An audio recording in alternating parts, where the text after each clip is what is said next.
Hi, I'm Nikhil Fatima, lecturer in English from Giraj Government College. Today's our topic is dependent and independent clauses. Today I'm going to discuss independent and dependent clauses. There are two kinds of clauses: an independent clause and dependent clause. Okay, a clause, what is a clause? A clause is a group of words that has a subject and a verb. Okay, the difference between an independent and a dependent clause is the type of word it starts with. A dependent clause starts with a subordinator word such as when, if, or which. Example: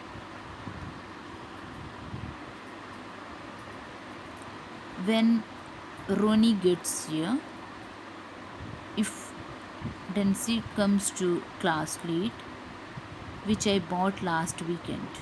Okay, dependent clause starts with a subordinator,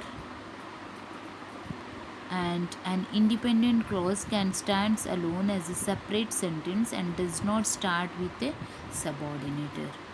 A clause that expresses a complete thought and can stand alone. Okay, it can stand alone as a separate sentence and does not start with a subordinator. Example: he memorized a poem last night. Mary will read her poem. Many people enjoy poetry.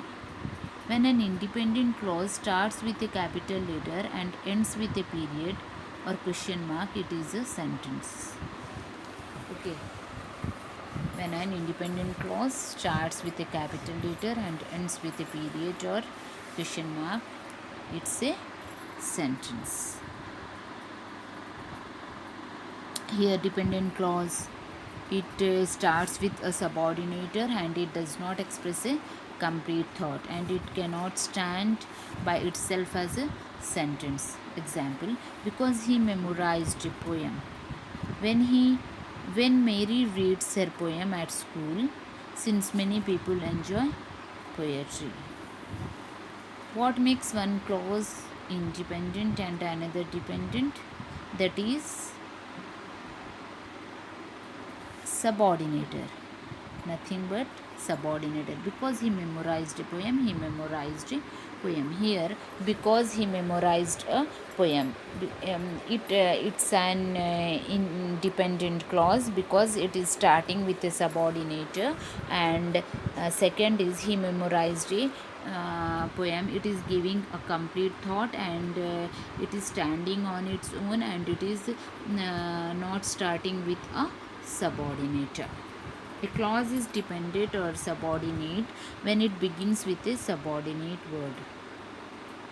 Here are a few examples: who, when, while, which, that, since, because, unless, etc. Are these are some subordinated. Sometimes the subordinate word is understood to be present.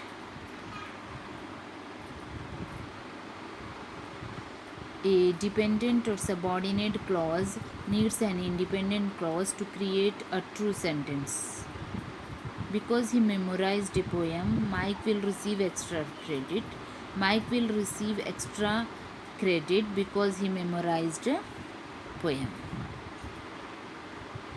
When Mary reads her poem at school, we will applaud. We will applaud when Mary reads her poem at school. Okay. So these are dependent and independent clauses. What is an independent clause? Independent clause can stand alone as a separate sentence and does not start with a subordinator and gives a complete thought and complete meaning and stand on its own. Okay, every sentence must have at least one clause. A dependent clause is combined with an independent clause to make a longer sentence. Okay. Example: when Ronnie gets here, let's start the music. If Sita comes to class late, I will tell her the assignment. The battery which I bought last weekend is defective. These examples sentences with two clauses are called complex sentences. They have both an independent and a dependent clause. Sometimes two independent clauses are put together to make a longer sentence. This is done with a comma and a fanboy's conjunctions.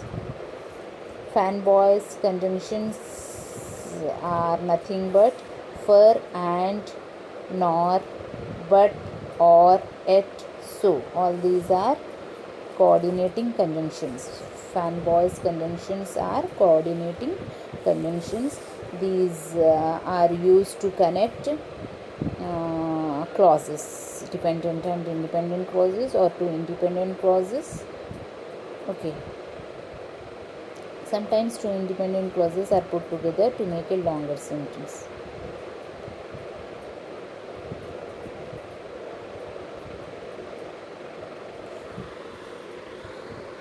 Okay, so now by this I am going to end my topic.